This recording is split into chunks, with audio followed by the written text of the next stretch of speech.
While Gen Z faces an American dream that now costs over $100,000 a year in all 50 states, forced to navigate the most expensive housing market in history, and a dollar worth 86% less than it was for baby boomers, it's easy to forget that during the 1980s, boomers also endured one of the largest reductions in real wages since the Great Depression, a housing market that saw prices increase by over 85%, factories closing as millions of jobs were outsourced overseas, all while the nation remained consumed by the Cold War and the aftermath of Vietnam. Well, in order to understand the root of the nation's growing generational divide, I spoke with Freddie Smith, a real estate agent and associate broker who has built a career exposing the data behind America's generational inequality and the rising cost of living, where he broke down which generation has actually had it worse and why we continue to ignore the real culprits behind this economic collapse. The boomer advice is typically to, you need to save your money, stop with the coffee, stop with all the stuff, quit buying TVs and phones because you need to save, because luxuries in the 1980s were actually really expensive. So they were living in general, a more humble life because we do have the luxuries of being able to have multiple TVs for a couple $100s, where back then they had, their rent, however, was probably around $200 to $250, which was very cheap. But if they wanted to buy 3 TVs like most families have today, they're $1,000 a piece back in the 80s. So it'd be $3,000. A CD player was $500, a cell phone was $2,000, a computer was $2,500, a microwave was $500. So all those luxuries that we just all take for granted now would have cost them $8,500 to buy that, which would be equivalent to 3.5 times their rent, 3.5 years their rent. So yeah, and $8,500 is also equivalent to a 20% down payment on a $40,000 home. So if you think about like the boomers thinking of this going, if you have 3 TVs, a cell phone, a computer, a microwave, this is why you can't buy a house, because we couldn't have any of that. That was our 20% down payment for our house, or that was 3.5 years of our rent on those luxuries. Where today, 3 TVs, music and Netflix is 3 TVs is $600. Music, Netflix, and subs say $100. A cell phone's $1,000. A computer can be $500. Microwave $200. Is $2,400. And our rent is typically around $2,000. So it's essentially all those luxuries that were equivalent to a 20% down payment for them equals about 1 month of our rent. So our rent is our luxury now. And the final button on it, for the average house, you would need probably around $60,000 for a down payment. So the $2,400, if you just didn't have any TVs, no subs, no cell phone, no computer, no microwave, you would still be 60 grand short of a 20% down payment. So I think that's what's changed. But back in the 80s, even though the luxuries were expensive, things like education, healthcare, cars, gas, like everything was cheaper. The necessities were cheaper. One of the other things that I think about too is the perception of people in the 1980s. So you were raised during a period of time where your dollar was worth something. There was peace and prosperity for the most part. and so quickly that went away. There's a statistic where the dollar lost about 53.7% of its value between 1970 and 1980. That's 10% more than we've experienced the last 2 decades. And so we've seen that since the loss of labor unions, wages just aren't even remotely close. Pensions started to get degraded during that period of time. Minimum wage was not raised once during Ronald Reagan's era. And because so many jobs were outsourced during that period of time too, the jobs that came, the 16.1 million jobs that came during Reagan's 2 terms, were predominantly in service-related industries. And we can see we are now a service economy. We don't have that manufacturing base that we once had. And because we were also in that unique period of time to where everybody kind of needs to go to college, but high school still meant something, but blue collar doesn't mean anything now. A lot of these high school graduates that couldn't afford to go to college either were having to deal with the ramifications of the Vietnam War and trying to recover from that, or they were going into service-related jobs, and they just were never able to get the they weren't able to live a part of the same economy that the people that could afford to go to college, that could afford to do some of these other things that we've heard about. And that's what's so important to acknowledge the fact of there's so many different categories of the baby boomer generation because they're so big that it's hard to just use a brush and paint everything. But also just the fact that the dollar could purchase something for you is something that we have to admit. The even though you lost 50%, we've now lost even more compared to today. Dude, absolutely. I think that's fair. I think that that's how we have to look at the generations because it wasn't a cakewalk. I think sometimes when we critique the boomers, they're quick to be like, it was not easy. Like, what are you talking about? And it's like, we just mean the cost of living to wages, essentially, is all we mean. We know that your houses were smaller and you had no air conditioning and you were going through all of this other cultural stuff and wars. And like, we don't mean that. We're cushy now in our own, like Americans are a little, you know, as much as things are are expensive, we aren't going through as much here as people were back in the day. But it was also a different time. You know, like consumerism has changed and what we consider fun and you know, if cell phones existed and DoorDash existed, I'm sure busy families would have used DoorDash in a pinch in the 80s as well. You know, you're a product of your time. But yeah, dude, that's such a good breakdown because then the wealth hoarding just began.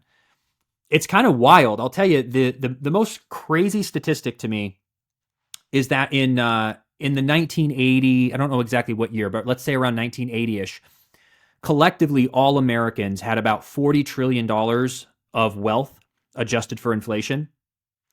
And today in 2025, we have 170 trillion. So it has gone up $130 trillion. But the sad part, when you talk about trickle down, only 2 trillion of the 130, only 2 made its way to the bottom 50%. Isn't that wild? And you look at the bottom 50%, there's 175 million Americans in the bottom 50, and they share $5 trillion of wealth.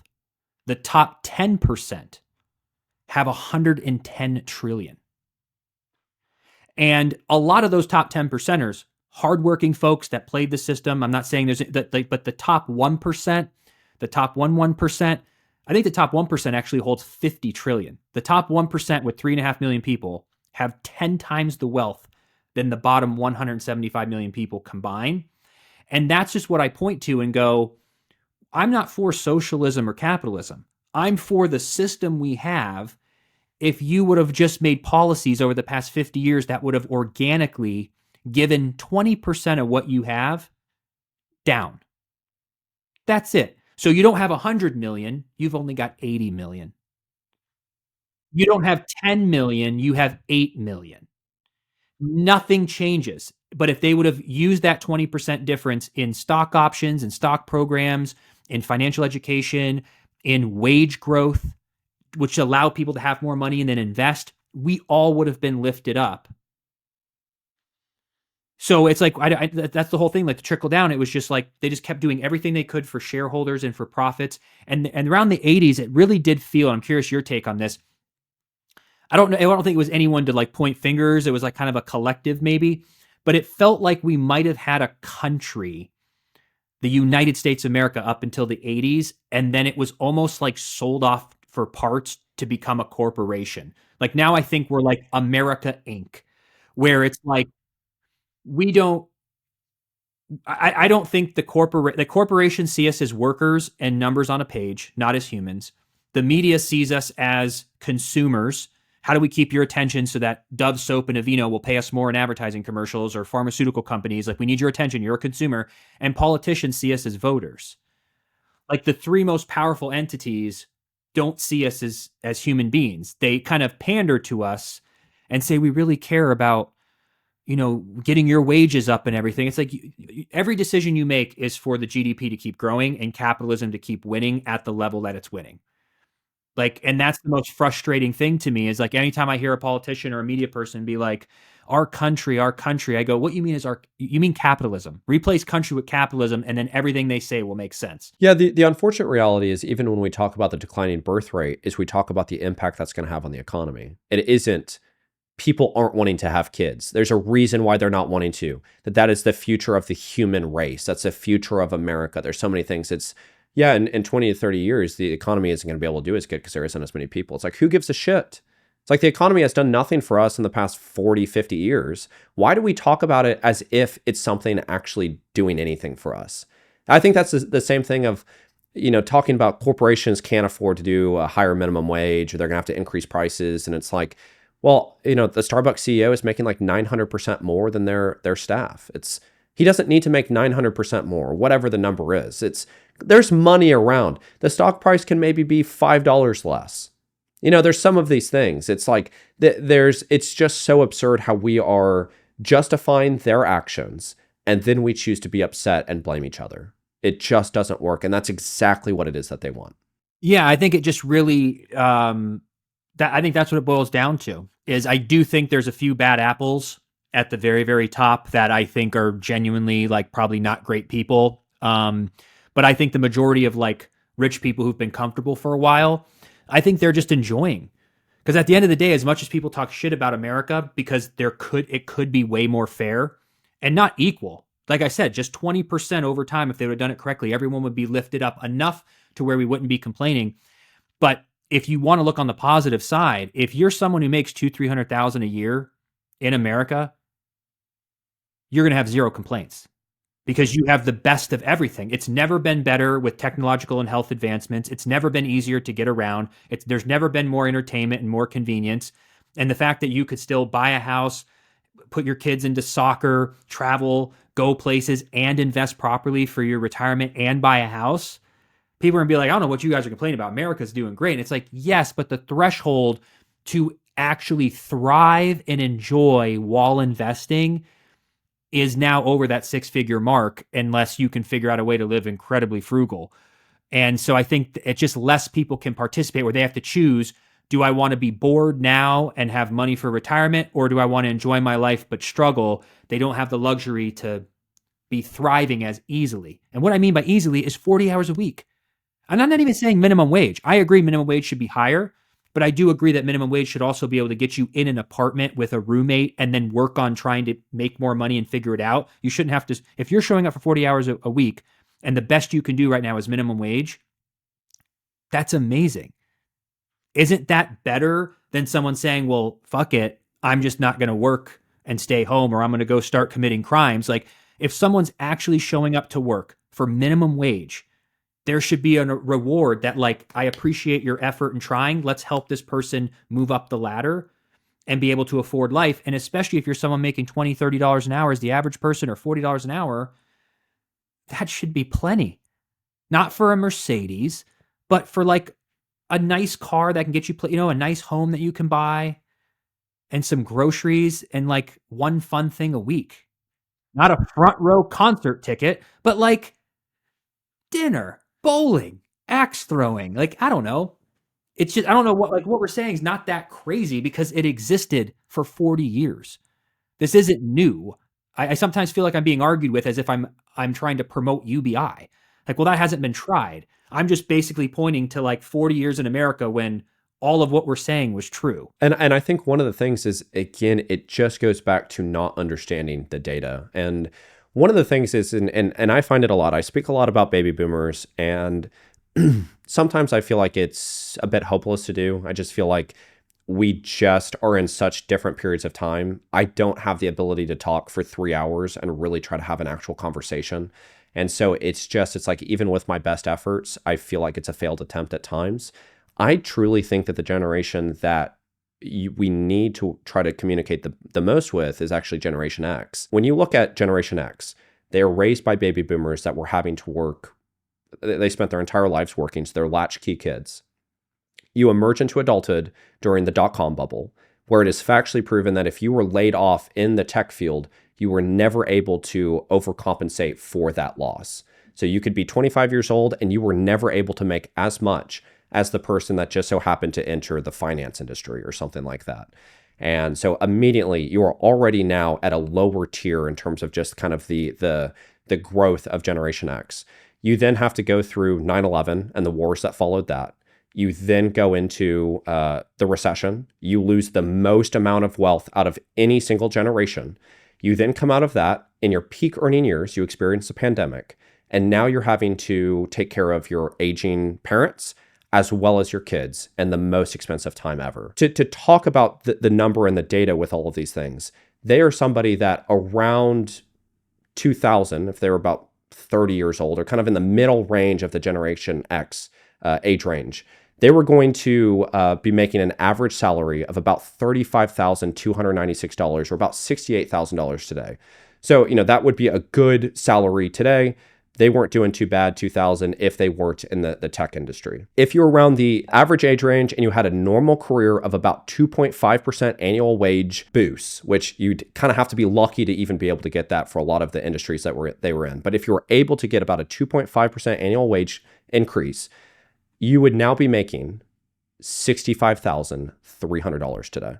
So you're making less than you would be making in 2000. What they perceive it as is I'm making double.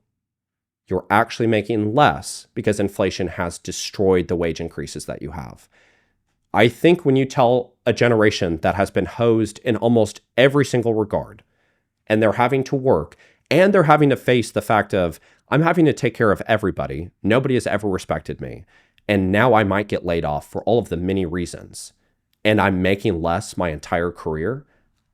If you can get those people to say, we need to make a change, and they're old enough to be able to have like some credibility behind them, to be able to kind of know how to navigate systems and stuff like that, that's where the change is made. And for many, millennials and Gen Z, our parents are Gen X. So there's an easier way to be able to communicate with them if you can just break that prickliness. And that's been hard, but I think that, again, to make some sort of improvement for the trajectory that we're facing, we have to be able to get on board with some of these older generations to try to make a difference. Dude, that's a great pitch to put out to Gen Xers. Just say, hey, we feel you. Like, let's go. Like, because you're right. Gen X is a really, I think because of their upbringing of everything you just mentioned, they are really, though, like kind of to themselves in a way. Like, I know some people say, like, what about Gen X? But I just feel like they just don't give a shit. Like, they were kind of just always, like, no one even, like, it's the oddest thing that generation just doesn't, but they also don't get involved that much. Like, Gen X kind of keeps to themselves, so they just kind of just are staying out of it, while the other generations are kind of, like, going at it. I think when you think about it, why would they not keep to themselves? With everything that I mentioned, why would they not? Especially because of the size. They didn't have that baby boomer sized where it was like, it's my way or the highway. They were just kind of getting kicked over, didn't emerge into pensions. They had a harder time being able to afford a home. All of these different things. It's like they don't believe that their voice is worth anything.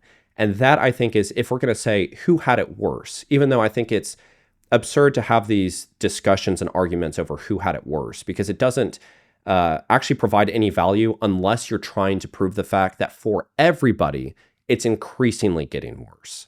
And so if we have that conversation, we have to acknowledge the fact of Gen X, if you don't use your voice to try to make a change, then it's going to keep getting worse. And baby boomers, if you just enjoy the wealth, or if you're not a part of that wealth and you're just choosing to fight over who is lazy or whatever, we're not making any advancement. And so millennials and Gen Z, I think, millennials are also, why did you not talk about us? It's like, well, I think millennials and Gen Z are kind of living a part of the same reality. Like, it's kind of crazy to me to think that a millennial like yourself is 37. I feel like we're the same. The hard thing is for Gen Z right now, because nothing has been done to stop kicking the can down the road, is we just can't afford anything at all. And we have no faith in our government. We try to use our voice. We see that it gets silenced. We try to use our voice to do something else. We're fighting algorithms. We're fighting other generations. We're fighting each other. We're fighting other countries. It's like, at some point, Gen Z will decide it's not worth it. And now we're at the mercy of the next generation to hopefully save us. And I just don't think we have that luxury. I think that if you are going to say who has it worse, Gen Z probably does, just because of the compound interest of a lack of policy makings and stuff like that. And I think that the can is officially stopped, I don't think we can keep doing this. And there has to Yeah. be something that is done to make a change. Absolutely, dude. That's yeah. We got to stop. And that's why I even want to shift my narrative around a little bit moving forward too, and try to find a way to bridge the gaps.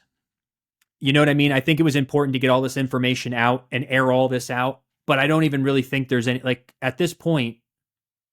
There's just nothing else more to debate. We all understand that the wealth inequality is the problem, that the corporations are having too much control and we need to rein that in a little bit. And that should be what we're teaming up for to fix. But they're doing everything they can to keep us separated because it's like, well, blue and red can't be together. And it's just like, I understand, but we have to think bigger than that because if we don't have any economic prosperity for most of Americans, then we're all screwed. So we all need to be working together on this. But I do want to do a better job of trying to bridge the gap and have these open conversations about, you're right, like other than the people who built and got rich or who were born rich and who made it work in this economy, everything worked for them. But everyone else across all generations are having a harder time today if you didn't figure out how to get mildly rich. Doesn't matter what generation, like you said, Gen X, who maybe didn't buy at the right time, or maybe has kids or ailing parents and trying to mix daycare and college debt and trying to do all that. They're struggling. Boomers who relied maybe only on Social Security and maybe a couple 100,000 401k. It's not enough to cover their expenses. We all know Gen Zs and millennials are trying to start their lives and continue their lives forward, and they're struggling. So it's across the board. It's just the more top versus bottom dynamic, I feel. And so what I hope that we can recognize is just it is so fundamentally important that we begin to have conversations. I understand that at times it feels like my content is repetitive, or I'm just talking about Gen Z, or I'm just talking about boomers or millennials or Gen X. And there's moments where I feel that as well. I'm not necessarily jumping for joy making a baby boomer video. But I think that it is fundamentally very important that we have these conversations. It's really important to understand, what did somebody growing up through the 60s, 70s, 80s, what did they experience? Why do they think the way that they do? It is fundamentally night and day different than somebody that grew up through the early 2000s, the 2010s, what it is that we're experiencing now. And to be able to bridge that gap is going to allow us to have the vocabulary, to have the patience, to have the ability to combat whatever the powers that be are trying to do to divide us. I think it's silly for us to continuously argue amongst each other. I think if we were having conversations, that would be one thing. But when it just goes to you're lazy, screw you, or can't stand your generation, stuff like that, it's a wasted conversation. It doesn't get us in the direction that we need to be. The sooner that we can recognize that each and every one of us are not experiencing the economic prosperity that we should be, that we're being told that we are. I think that if somebody's in their 50s and they're unable to provide for their family, and somebody is in their 20s and they're unable to provide for their family, it should be, let's recognize that the system isn't working. So that is what I'm consistently trying to do. Those are the topics that I'm addressing. That's why I'm trying to be a pillar in this storm of divisional chaos that we're experiencing. My conversation with Freddie was actually an hour and a half long. We talked about a lot of other things beyond just the topic of this video. If you would like to watch the full video, that is on my Patreon. It's under the Vision tier if you would like to support me there. I really appreciate all that you guys are doing. I think that we are really actively making a difference. So I want to thank you all. I hope this was able to provide some value to you. We have really big and exciting topics coming up here in the next couple of weeks. So I really look forward to getting to have that conversation with you again. But beyond that, until next time, bye-bye.